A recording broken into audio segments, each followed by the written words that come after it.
নমস্কার, আমি জ্যোতির রান্নাঘর। আপনারা দেখছেন জ্যোতির রান্নাঘর। জ্যোতির রান্নাঘরে জ্যোতির মা কিছু একটা করতে চলেছে, আপনারা সঙ্গে থাকুন। দেখুন, এই দেখুন, আমি একটা থালা সাজিয়ে নিয়ে এসেছি। লম্বা লম্বা করে আলু কেটে নিয়েছি, দুটো চেরা কাঁচা লঙ্কা, একটা মাঝারি সাইজের পেঁয়াজ, আর লম্বা লম্বা করে বিনস কেটে নিয়েছি, লম্বা লম্বা করে গাজর কেটে নিয়েছি, আর একটা মাঝারি সাইজের টমেটো আছে। দেখুন, সঙ্গে থাকুন। দেখুন, এখানে আমি একটা কড়াই বসিয়ে দিয়েছি। কড়াইতে 2 চামচ সাদা তেল দিয়েছি। আজকে রান্নাটা আমি সম্পূর্ণ সাদা তেলেই করব। এর মধ্যে একটু কালো জিরে ফোড়ন দেবো,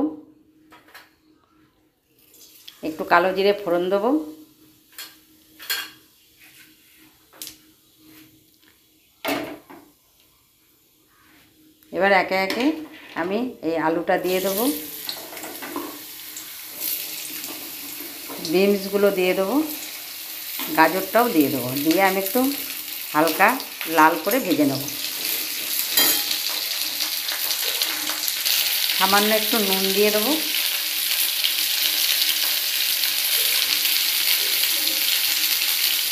সামান্য একটু হলুদ দিয়ে দেবো। দিয়ে এবার আমি এটাকে মিশিয়ে লাল লাল করে একটু ভেজে নেব। দেখতে থাকুন, সঙ্গে থাকুন।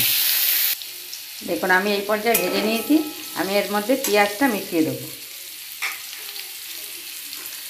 মিশিয়ে দেবো, কাঁচা লঙ্কা চেরা দুটোও দিয়ে দেবো। দিয়ে একটু পেঁয়াজটা একটু নরম হওয়া পর্যন্ত অপেক্ষা করব। দেখুন, পেঁয়াজটা নরম হয়ে গেছে। আমি এর মধ্যে দিয়ে দেবো টমেটোটা।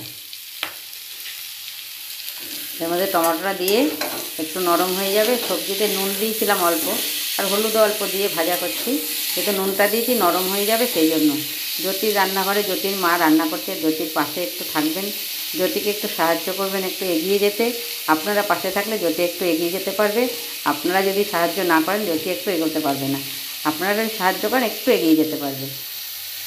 দেখুন, টমেটোটা এই পর্যন্ত হয়েছে। এবার আমি এতে একটা উপকরণ দিচ্ছি, আপনারা দেখুন। আমি এতে পোস্ত বেটে রেখেছিলাম, এই পোস্তটা দিয়ে দেবো। স্বাদ অনুসারে নুন দেবো। তখন একটু নুন দিয়েছিলাম, এখন হাফ চামচের একটু বেশি দিয়েছি। নুনটা একটু দেখে নেবেন।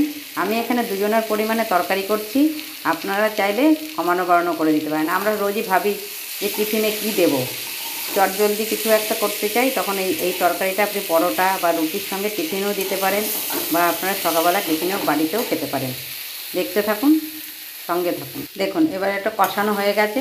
আমি এতে দিয়ে দেবো গরম জল। জ্যোতিও দেখুন গরম জল ব্যবহার করে, জ্যোতির মাও গরম জলই ব্যবহার করে। আর এখানে দিয়ে দেবো আমি 1 চামচ চিনি। এবার ভালো করে মিশিয়ে সেদ্ধ হওয়া পর্যন্ত অপেক্ষা করব। দেখতে থাকুন, সঙ্গে থাকুন।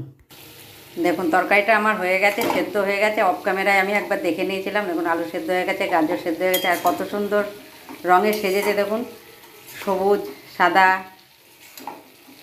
একটু লাল, লাল মানে ওটা অরেঞ্জ কালার আর কি, দিয়ে কত সুন্দর তরকারিটা হয়েছে।